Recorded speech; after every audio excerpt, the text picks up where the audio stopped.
Hello everyone, स्वागत है आपका चैनल में जिसका नाम है साइकोलॉजी बाय और welcome to our PYQ series जो कि यूनिट 5 चल रहा है। 1, 2, 3, 4 ऑलरेडी अपलोडेड है। जाइए जाकर देखिए और अपनी तैयारी को एक नया किक दीजिए।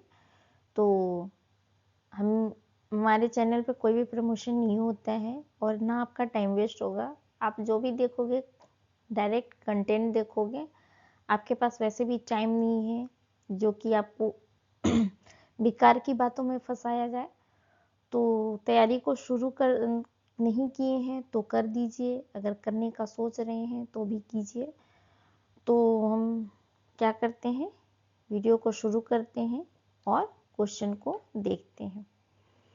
क्वेश्चन जो है, पहला क्वेश्चन कहता है according to Tolman the 3 part of learning that work together as gestalt are, यानी एकीकृत रूप गेस्टाल्ट के रूप में सीखने के 3 भाग हैं।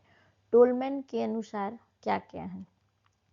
Significant, habit strength, science and means and relationship and drive strength. तो टॉलमन ने क्या किया था? टॉलमन के अनुसार क्या है, जो लर्निंग है वो क्या होता है, पर्पसफुली होता है, यानी उसका कोई उद्देश्य होता है। हम ऐसे ही नहीं सीखते, बिना उद्देश्य के हम कुछ भी नहीं सीखते। हम भी पढ़ाई कर रहे तो हमारा भी एक उद्देश्य है, क्या है कि हमें नेट क्वालिफाई करना है। अगर हमारा कोई उद्देश्य ही नहीं रहेगा तो हम क्यों पढ़ेंगे? जब आपका एग्जाम खत्म हो जाता है, क्या आप पढ़ाई करते हो? नहीं करते हो। क्यों नहीं करते हो? क्योंकि आपका उद्देश्य खत्म हो जाता है, आप रिजल्ट का वेट करते हो। ठीक है, आपका उद्देश्य फिर होता है कि रिजल्ट आएगा, यानी आप जो कर चुके हैं वो उसका परिणाम आने वाला है।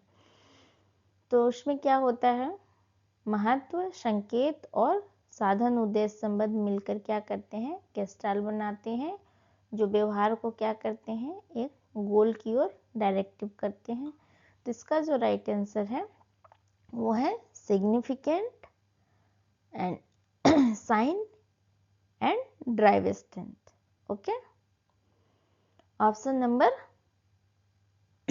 D is the correct answer, 1, 3 and 4. Okay.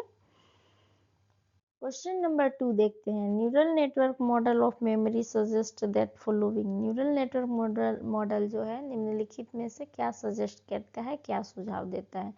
Interconnectedness of neural units, information is processed quickly, information memory is not located in specific parts of brain. तो इसका जो राइट आंसर है ये तीनों ही होते हैं। न्यूरल नेटवर्क मॉडल में क्या होता है, न्यूरल नेटवर्क मॉडल के अनुसार क्या होता क्या है कि हमारे जो है तंत्रिका न्यूरल यूनिट में क्या होता है, नेटवर्क से उत्पन्न होता है और इंफॉर्मेशन क्या होता है वो तेज हो जाता है और फाइनली क्या होता है, स्मृति जो है वो वितरित रूप में हो जाती है। The right answer is A1, 2 and 3. The option D is the correct. A subject is presented 4 nonsense syllabus one by one, each for 2 seconds. After presentation, the subjects count backward aloud for 15 seconds and then recall the syllables. What memory storage in being measured? तो कहते हैं कि एक व्यक्ति को 4 nonsense syllabus दिया जाता है और फिर उसे क्या किया जाता है, 2-2 सेकंड के लिए दिखाया जाता है और 15 सेकंड के बाद उसको क्या करते हैं, बैकवर्ड काउंटिंग कराई जाती है और फिर उसका क्या किया जाता है, मेमोरी टेस्ट किया जाता है। तो ये जो प्रोसेस है ये किस स्मृति भंडारण को मापता है? तो ये मापता है आपको शॉर्ट टर्म मेमोरी। क्यों? क्योंकि उल्टी गिनती अभ्यास को क्या करता है, उसको रोकता है, उसको डाइवर्ट करने के लिए उसे बैकवर्ड काउंटिंग करवाया जाता है और उससे क्या होता है, जो कार्यशील स्मृति है वो समाप्त हो जाती है। वर्किंग मेमोरी को क्या किया जाता है, रोक दिया जाता है और रिकॉल करके उसका टेस्ट किया जाता है कि शॉर्ट टर्म मेमोरी में वो मैसेज गया या नहीं गया, उसकी कैपेसिटी कितनी है। Okay, the right answer is option number C. Question number 4 कहता है असर्शन एंड रीजन से। असर्शन में कहता है कि Ponzo illusion, Muller Lyer, and linear perspective is misapplied. Ponzo illusion, Muller Lyer और भ्रम में रैखिक परिप्रेक्ष्य क्या गलत उपयोग किया जाता है। पोंजुलोजन में क्या होता है, मूलर लायर क्या होता है, मूलर लायर जो है वो एक तीर रेखा, एक जो होती है एरो वाली, ओके, लीनियर पर फिर कारण में कहता है कि ग्रेगरी के अनुसार प्रत्यक्षण केवल उद्दीपक के गुणों पर निर्भर करता है। तो पोंजो इल्यूजन मूलर लायर जो है किसमें क्या miss applied in depth Q, okay. और ग्रेगरी जो है, ग्रेगरी के अनुसार प्रत्यक्षण जो है वो परिकल्पना पे आधारित होता है, हाइपोथेसिस बेस्ड होता है, केवल उद्दीपक पे निर्भर नहीं करता है। The right answer is option number A is true and R is false. अगला क्वेश्चन देखते हैं, question number 5।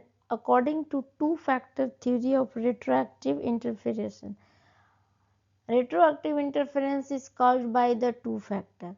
One is unlearning of the first task and what is the second factor, यानी कहता है कि retroactive interference जो है वो दो कारक सिद्धांत के अनुसार दूसरा कारक क्या होगा, पहला जो है वो क्या है,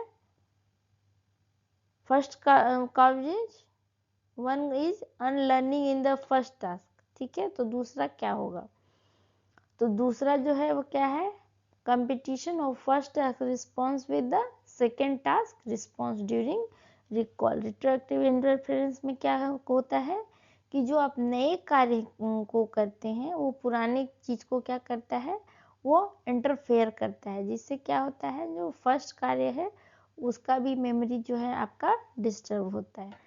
the right answer is option number B, okay, good. अगला क्वेश्चन देखते हैं, क्वेश्चन नंबर 6। क्वेश्चन नंबर 6 में कहता है which of the following best describe the serial position curve, यानी सीरियल पोजीशन कर्व का सही वर्णन क्या है। Better recall of beginning and middle word, better recall of beginning and gradual,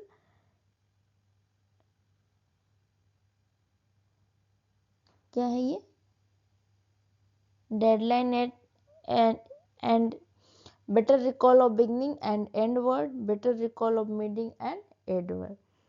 तो जो सीरियल पोजीशन कर्व है वो क्या करता है, प्राइमेसी एंड रिसेंसी इफेक्ट दिखाता है। प्राइमेसी एंड रिसेंसी में क्या होता है कि बेटर रिकॉल ऑफ बिगनिंग, शुरुआत में हम क्या करते हैं, बेटर रिकॉल करते हैं, फिर उसके बाद क्या करते हैं, लास्ट में हम याद करते हैं, बीच का हम क्या करते हैं, खा जाते हैं। अगला क्वेश्चन देखते हैं, question number 7। Escape learning involve, escape learning में क्या क्या चीजें शामिल हैं। Instrumental conditioning with positive reinforcement, classical conditioning with positive reinforcement, classical conditioning with negative reinforcement and instrumental conditioning with negative reinforcement. तो एस्केप लर्निंग में क्या करते हैं, बिहेवियर रिमूव करते हैं, किसमें, अवर्जिव स्टिमुलस के प्रति क्या होता है, बिहेवियर है वो हमारा खत्म होता है, ओके। जो चीजें हमें पसंद नहीं होती है, जो चीजें हमें असुविधा होने लगते हैं, हम उसको क्या करते हैं, उसको अवॉइड करते रहते हैं। तो एस्केप लर्निंग, एस्केप यानी कि हम चीजों से भागते हैं, ओके। तो instrumental conditioning with negative reinforcement, the right answer is option number D. इसमें क्या होता है कि असुविधा समाप्त होने से प्रतिक्रिया क्या हो जाती है, मजबूत हो जाता है और नकारात्मक रिइंफोर्समेंट जो है होने लगता है। अगला क्वेश्चन देखते हो, क्वेश्चन नंबर 8 कहता है which of the following statement concerning reinforcement is correct. प्रबलन के संबंध में निम्नलिखित में से कौन सा कथन सही है। आंशिक प्रबलन से सीखना तेज होता है और निरंतर प्रबलन से लोप का अधिक प्रतिरोध होता है। और बी में कहता है कि निरंतर प्रबलन से सीखना सबसे तेज होता है और आंशिक प्रबलन से लोप का सबसे अधिक प्रतिरोध होता है। सी कहता है कि निरंतर प्रबलन से सीखना और लोप प्रतिरोध दोनों अधिक होता है, और डी में कहता है कि आंशिक प्रबलन से सीखना और लोप प्रतिरोध दोनों अधिक होता है। तो इसका जो राइट आंसर है वो ये है कि कंटिन्यूअस रीइंफोर्समेंट क्या करता है, स्ट्रेंथन करता है लर्निंग को क्विकली, क्योंकि ये हर रिस्पॉन्स के बाद दिया जाता है। और पार्शियल रीइंफोर्समेंट में क्या होता है कि आपको पता नहीं होता है कि कब मिलेगा, कभी मिलेगा कभी नहीं भी मिलेगा। Okay, the right answer is option number B, learning is most rapid with continuous reinforcement, but partial reinforcement produce the greatest resistance to extension, है ना। क्योंकि आपको पता नहीं है कि अगर कंटिन्यूअस में आपको पता है कि हर बार हमें मिलेगा ही मिलेगा, रिवार्ड मिलेगा, और पार्शियल में कभी दिया जाता है कभी नहीं दिया जाता है, ये आपको पता नहीं है कि कब दिया जाएगा और कब नहीं दिया जाएगा। तो आप कंटिन्यूअस ये क्या करोगे, आप एफर्ट जो है डालते रहोगे। अगला क्वेश्चन देखते हैं, क्वेश्चन नंबर 9 जो है मैच द फॉलोइंग से है, फेनोमेना है और कंडीशन है, घटना और उसकी अवस्था है। कहता है दुर्घटना से पहले की स्मृति का लोप, दुर्घटना के बाद की स्मृति का लोप, संबंधी सूचना के कारण स्मृति का अवरोध और अनियंत्रित मानसिक प्रसंस्करण। तो loss memory of event that occur prior to a loss inducing event, तो वो कब होता है, वो होता है आपको retrograde amnesia. Okay, retrograde amnesia में क्या होता है, loss of past memory. Anterograde amnesia में क्या होता है कि न्यू लर्निंग जो है क्या होता है, एमनेजिया आफ्टर न्यू मेमोरी क्या होता है आपका, आप loss inducing loss of memory event that occur after a loss inducing event, यानी दुर्घटना के बाद की स्मृति का क्या हो जाता है, वो लोप हो जाता है।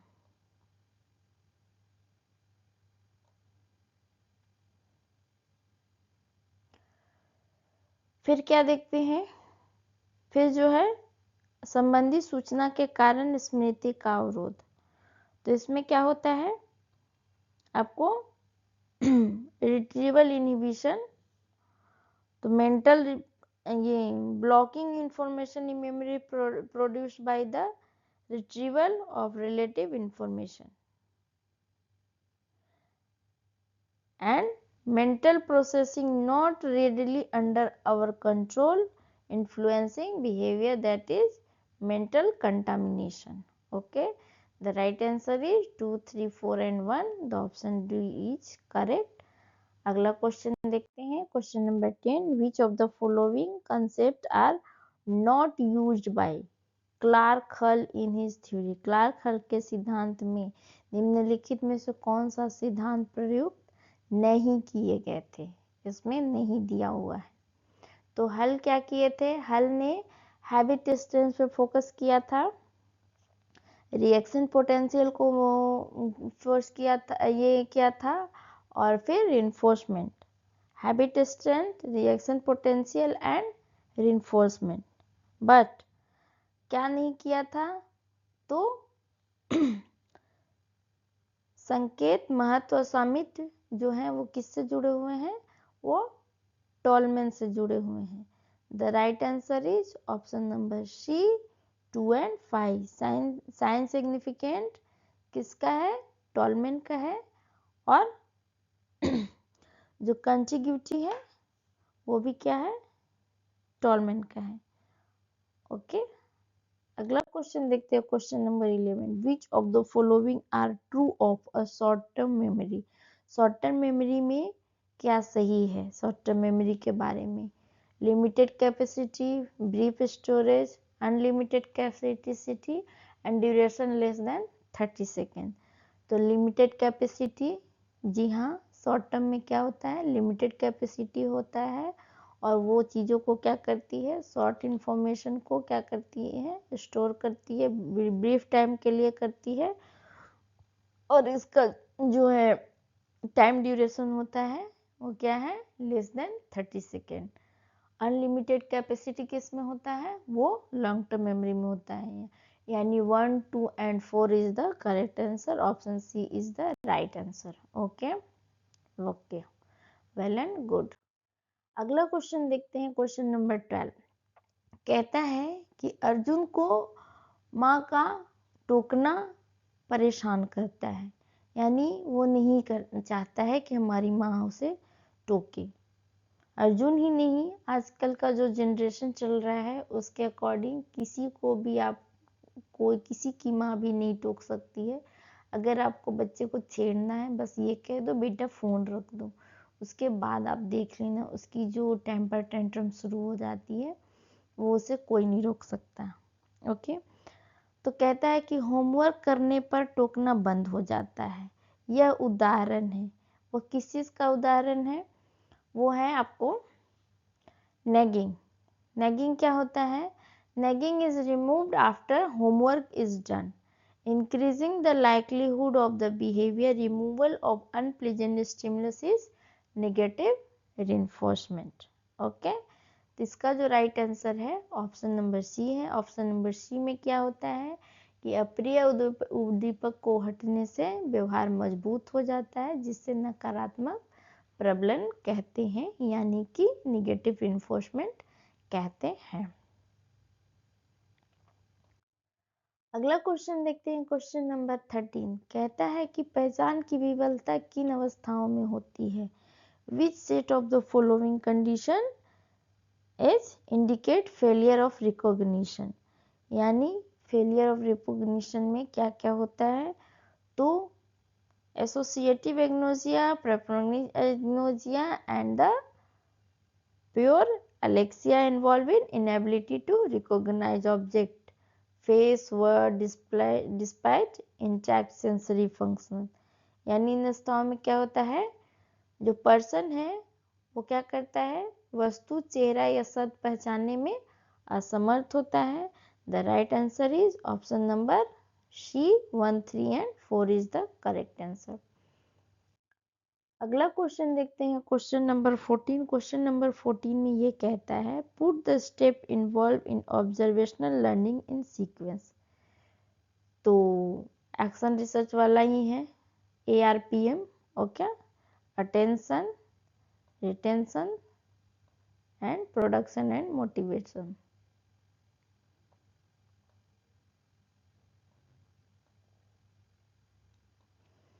The right sequence is option number C.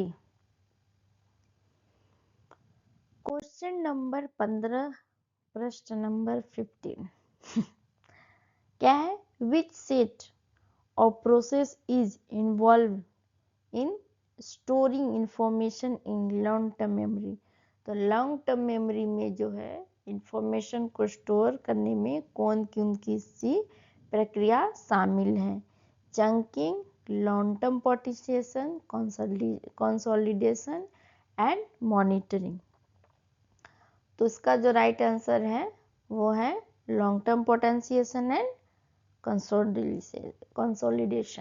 Long term potential में क्या होता है, strengthen synaptic connection and consolidation stabilize memory trace, both essential और लॉन्ग फॉर स्टोरेज। ओके, अगला क्वेश्चन देखते हैं, क्वेश्चन नंबर 16 जो है असर्शन एंड रीजन से क्वेश्चन है। असर्शन में ये कहता है in memory experiment participant where found to use both verbal and visual encoding while performing the given task, यानी प्रतिभागियों ने मौखिक और दृश्य दोनों प्रकार के इनकोडिंग का प्रयोग किया गया है। रीजन में क्या कहता है कि एपिसोडिक बफर ध्यानात्मक लूप और दृश्य स्थानिक स्केच पैड की सूचना को जोड़ते हैं। तो एपिसोडिक बफर में क्या होता है, a component of working memory is used to integrate and to store the briefly the information from phonological loop and the visual spatial sketchpad. Yes, both are the correct and A is the right explanation of the assertion. Okay, episodic buffer क्या करता है, विभिन्न स्रोतों के सूचना को क्या करता है, एकीकृत करता है, यानी वो उसको कंबाइन करता है। ओके, आगे बढ़े। क्वेश्चन नंबर 17 देखते हैं। क्वेश्चन नंबर 17 कहता है which of the following do not belong to law of perceptual grouping, यानी निम्नलिखित में से परसेप्चुअल ग्रुप में कौन सा नियम नहीं है। पहला है law of figure ground, law of good continuation, law of common fate, law of closure, law of proximity. तो law of figure ground is principle law of perceptual organisation and grouping जो है क्या है, इसका लॉ नहीं है। Common fate is also a treated separately from classical Gestalt grouping law and like proximity, similarity, closure and continuity. The right answer is option number D. A and third is the law of figure ground and third क्या है, law of common fate. Okay, question number 18 कहता है which of the following of the function of working memory, working memory के कौन कौन से कार्य शामिल नहीं है, नॉट है इसमें। सॉरी माय बैड, इसकी वजह से आपको कुछ कुछ चीज़ें नहीं दिख रही होगी, बट इट्स ओके, हिंदी भी दिया हुआ है और मैं इंग्लिश में एक्सप्लेन, हिंदी इंग्लिश दोनों में क्वेश्चन को एक्सप्लेन कर रही हूँ। तो इसका ऑप्शन देखते कहता है स्टोरिंग डिक्लेरेटिव मेमोरी, सेकेंड कहता है एग्जीक्यूटिव फंक्शन, थर्ड कहता है सेंसरी रजिस्टर, फोर्थ में कहता है constructive process and fifth is chunking. तो वर्किंग मेमोरी में कौन कौन सी चीज़ें इन्वॉल्व होती है, executive control and chunking information, और डिक्लेरेटिव मेमोरी क्या करता है, storage and sensory register are separate memory system and constructive process are not core function. तो इसके हिसाब से राइट आंसर क्या बनता है, 1, 3 and 4 is the right answer, यानी storage, declarative memory and sensory register and last one is constructive progress. Okay, अगला question देखते हैं। Question number 19 in a signal detection task the liberal observer से, liberal और signal detection task में जो liberal observer है वो क्या करता है। तो जो लिबरल ऑब्जर्वर क्या करता है कि adopt a low decision criterion this lead to more yes. Liberal observer क्या करते हैं, yes yes yes yes yes कहेंगे, तो उसमें क्या होता है, हिट का चांस ज़्यादा होगा और फॉल्स अलार्म का भी हिट ज़्यादा यस यस करेंगे तो क्या होगा, सिग्नल जो है वो हिट होगा और फॉल्स अलार्म की भी रेट बढ़ेगी, क्योंकि अगर मान लो कि यस कहते हैं सिग्नल प्रेजेंट नहीं है तो भी आप यस कहते हो। The right answer is option number D. 1, 4 and 6 bias to make more yes responses and high hit rate will false alarm rate and last one is greater expectation that signal is present. Okay, question number 20 कहता है salient feature of classical conditioning are, यानी classical conditioning की मुख्य विशेषताएं क्या है। तो response are voluntary based on principal dissociation by contiguity, antecedent stimuli are important in forming association and fourth one कहता है goal is to increase the rate of an already occurring response and fifth कहता है goal is to create a new response to stimulus। तो classical conditioning किस पे based है, association पे based है और कंटिग्यूटी बिटवीन स्टिमुलस, यानी क्लासिकल कंडीशन में क्या होता है, उद्दीपक के बीच सामयिक निकटता से संघ बनाता है और इसमें नई सीखी हुई प्रतिक्रिया उत्पन्न होती है, न कि स्वैच्छिक। तो इसका जो राइट आंसर है वो ऑप्शन नंबर ए है। ऑप्शन नंबर ए में क्या कहता है, 2, 3 एंड 4 यानी based on principle of association by contiguity, antecedent यानी सन्निकटता द्वारा संघ के सिद्धांत पर आधारित होता है, और लास्ट वन इज उद्दीपक के लिए की नई प्रतिक्रिया उत्पन्न करते हैं। अगला जो देखते हैं question number 21, engram involve many physical changes they are, यानी एनग्राम जो है वो कई भौतिक परिवर्तन में शामिल होते हैं, वो क्या है? तो engram formation involve synaptic plasticity और रिसेप्टर संख्या और डेंड्राइट संरचना में क्या करता है? ये चेंजेस लाता है। The right answer is 1, 3 and 4 is the correct answer. अगला क्वेश्चन देखते हैं question number 22, assertion and reason से है। असर्शन में कहता है shaping and chaining can be used to establish any form of behaviour in any organism, और reason में कहता है instinctive drift is a tendency to return to the type of behavior the organism display under the natural condition। Instinct drift क्या करता है? Instinct drift ये दर्शाता है कि जो नेचुरल प्रवृत्ति है वो सीखे गए व्यवहार को क्या करता है? लिमिटेड कर देती है, इसीलिए सारे व्यवहार जो हैं वो स्थापित करना संभव नहीं होता है। तो इसके हिसाब से क्या होता है कि ये तो सही है, शेपिंग और चेनिंग में किसी भी जीव में भी हम क्या करते हैं? कोई भी व्यवहार स्थापित किया जा सकता है, ओके। बट जो रीजन कहता है कि इंस्टिंक्टिव ड्रिफ्ट वो है, वो जिसमें जीव का क्या है? प्राकृतिक व्यवहार की ओर लौटता है। This is the not right, okay. A is true and A जो है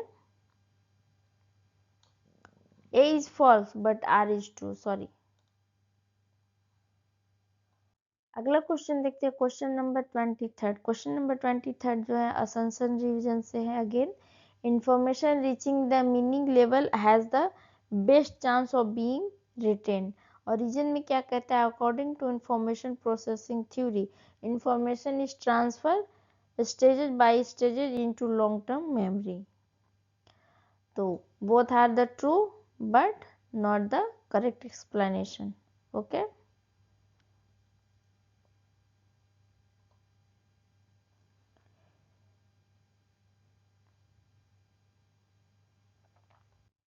अगला क्वेश्चन देखते हैं question number 24, some factor that influence the effectiveness of reward are, यानी पुरस्कार की प्रभावशीलता को प्रभावित करने वाले कौन कौन से कारक हैं? पुरस्कार की मात्रा, पुरस्कार में विलंब, क्रमिक समीपता, आवश्यकता। तो इसका जो राइट आंसर है वो है मैग्नीट्यूड ऑफ रिवॉर्ड, बिल्कुल सही है। मैटर करता है कि आपको क्या मिल रहा है, okay. It's size, immediacy and the organism need, यानी जो आपको मिल रहा है उसकी आपकी जरूरत है भी या नहीं, okay. The right answer is 1, 2 and 4। अगला क्वेश्चन देखते हैं question number 25, in which case the sensitivity, okay, shall be high in a signal detection task। Signal detection task में कार्य में संवेदनशीलता डी कब अधिक होती है? जब हिट प्रतिभागी फॉल्स अलार्म से बहुत अधिक हो, जब फॉल्स अलार्म हिट से बहुत अधिक हो, जब हिट और फॉल्स अलार्म समान हो, जब हिट अलार्म जो है वो फॉल्स अलार्म से थोड़ा अधिक हो। तो इसका जो राइट आंसर है वो जब हिट अलार्म जो है प्रतिक्रिया अलार्म से बहुत अधिक होता है, क्योंकि sensitivity D reflect ability to discriminate signal from noise, यानी सिग्नल शोर भेद क्षमता को दर्शाता है। और जब हिट का दर जो है वो अधिक होता है, किससे? फॉल्स अलार्म कम होता है, okay. The right answer is option number ए। अगला क्वेश्चन देखते हैं क्वेश्चन नंबर 26, कहता है कि what is the correct sequence of memory process, indicate your answer choosing from the correct code given. Encoding, storage, attention and retrieval. तो सबसे पहले क्या ज़रूरी होता है? अटेंशन। हम अगर किसी चीज़ को अटेंशन देंगे तभी तो वो हमारे इंफॉर्मेशन में आएगा। फिर उसे क्या फॉलो करता है? वो इनकोडिंग में जाता है, और इनकोडिंग के बाद क्या होता है? स्टोर होता है, और स्टोरेज के बाद हम क्या करते हैं? उसको रिट्रीव करते हैं। The right answer is option number A, 3, 1, 2 and 4। Okay okay. अगला क्वेश्चन देखते हैं, क्वेश्चन नंबर 27। क्वेश्चन नंबर 27 में कहता है the perception of stimulus that is below the threshold for conscious experience is term. यानी जब सचेत अनुभव की दहलीज से नीचे उद्दीपक की धारणा को क्या कहते हैं?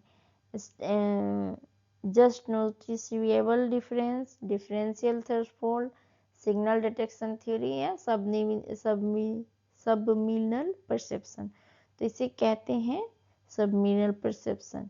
जो क्या होता है कि सबमिनल परसेप्शन जो होता है वो स्टिमुलस का जो है प्रेजेंटेड बिलो कॉन्शियस अवेयरनेस। आप उसके बारे में अवेयर नहीं होते। जैसे वो एक एग्जांपल था ना, ईट पॉपकॉर्न ड्रिंक कोला, जो हर मूवी के बीच बीच में ऐड आ रहा था। लोग उसके बारे में उस पर ध्यान भी नहीं दे रहे थे, लेकिन रिसर्च ने क्या रिजल्ट पाया कि उस दिन जो था वो सबसे ज़्यादा क्या चीज़ का सेल हुआ था? तो पॉपकॉर्न और कोला का सेल बहुत ज़्यादा हुआ था। यानी लोग ध्यान नहीं दे रहे थे, फिर भी उनके माइंड में वो सारी चीज़ें जा रही थी। अगला क्वेश्चन देखते हैं, क्वेश्चन नंबर 28। क्वेश्चन नंबर 28 कहता है technique of shaping is based on which of the following principle. यानी शेपिंग तकनीक किस सिद्धांत पर आधारित है? Reciprocal inhibition, response inhibition, stimulus discrimination and successive approximation. इसका जो राइट आंसर है वो सक्सेसिव अप्रोक्सीमेशन है। सक्सेसिव अप्रोक्सीमेशन में क्या होता है कि हम चीज़ों को थोड़ा थोड़ा थोड़ा थोड़ा करके कहते हैं this is done through the successive approximation toward the target behaviour.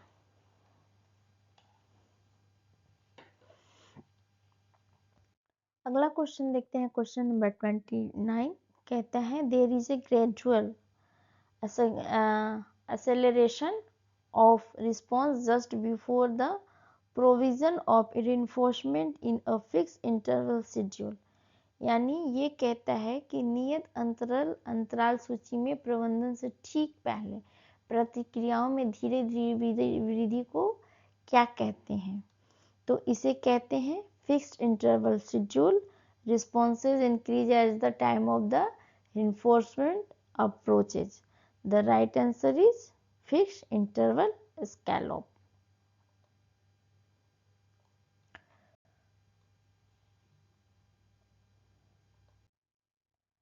अगला क्वेश्चन है क्वेश्चन नंबर 30। क्वेश्चन नंबर 30 में कहते हैं, इसके फॉन्ट थोड़ा छोटे हुए, कोई बात नहीं, मैं आपको एक्सप्लेन कर दूंगी। मैच द फॉलोइंग से है, match 1 to match 2। A laboratory device for testing depth of information in front and the young animal। और बी में कहता है refers to the differences in two event location of corner angle।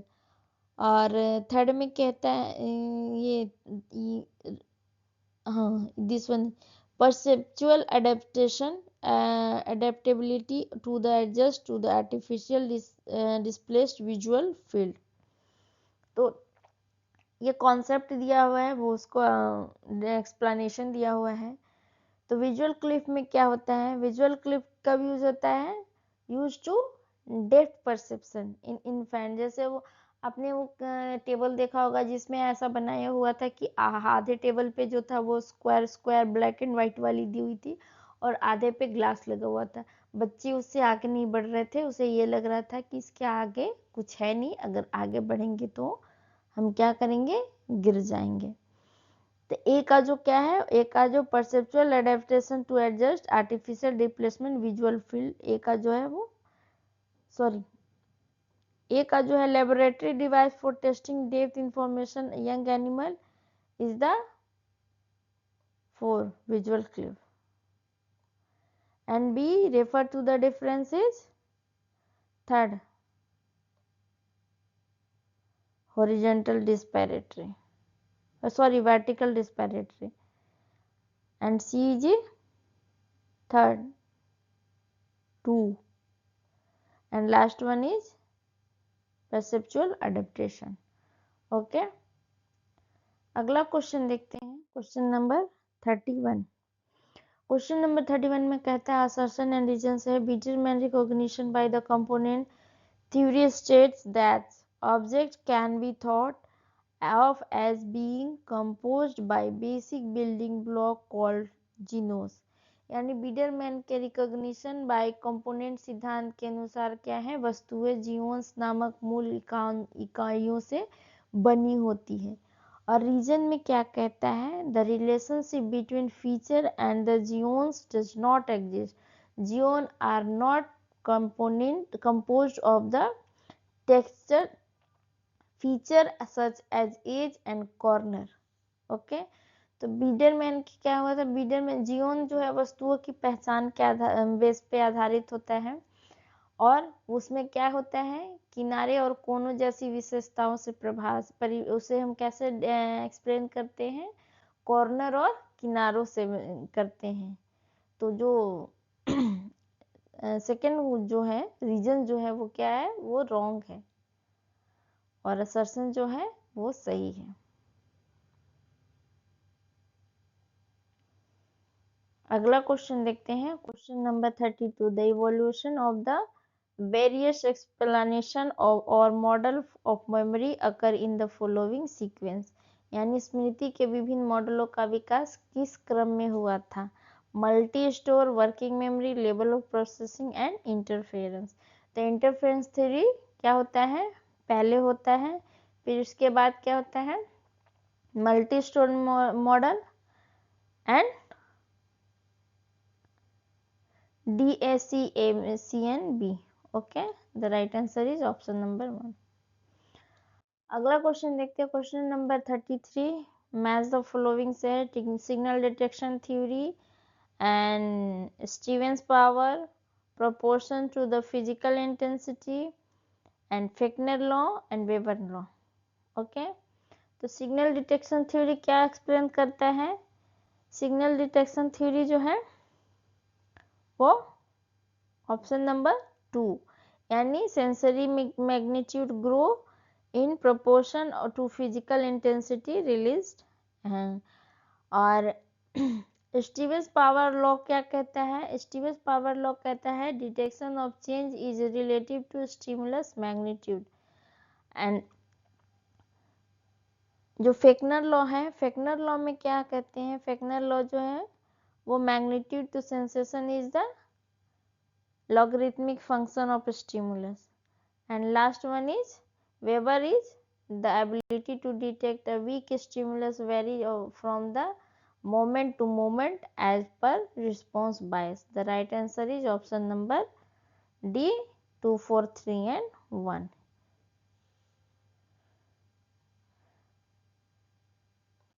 Question number 34।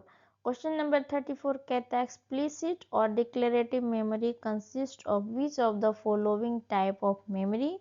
यानी स्पष्ट और घोषणात्मक स्मृति में कौन कौन सी स्मृतियां शामिल हैं, procedural, episodic, semantic and autobiography. तो डिक्लेरेटिव मेमोरी में जो है वो इंक्लूड है क्या क्या, consciously recalled and episodic, semantic and autobiographical memory, but procedural memory जो है इसका पार्ट नहीं है। The right answer is 2 3 and 4।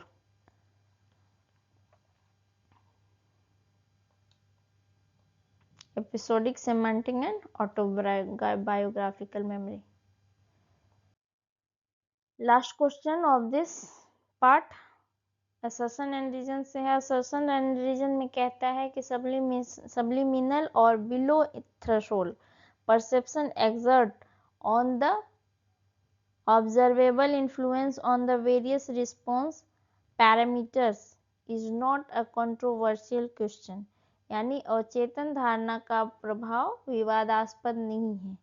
और रीजन में कहता है subliminally presented emotional stimulus activate cortical area that mediate emotional experience, यानी अवचेतन भावनात्मक उद्दीपन मस्तिष्क के भावनाओं के क्षेत्रों को क्या करता है, सक्रिय करता है।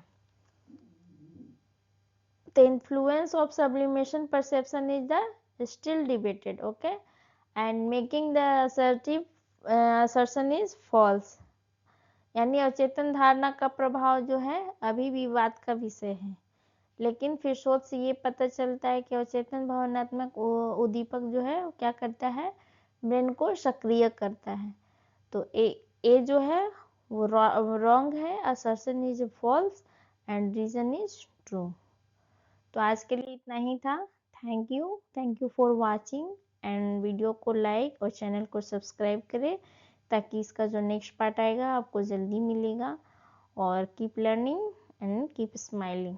Thank you for watching.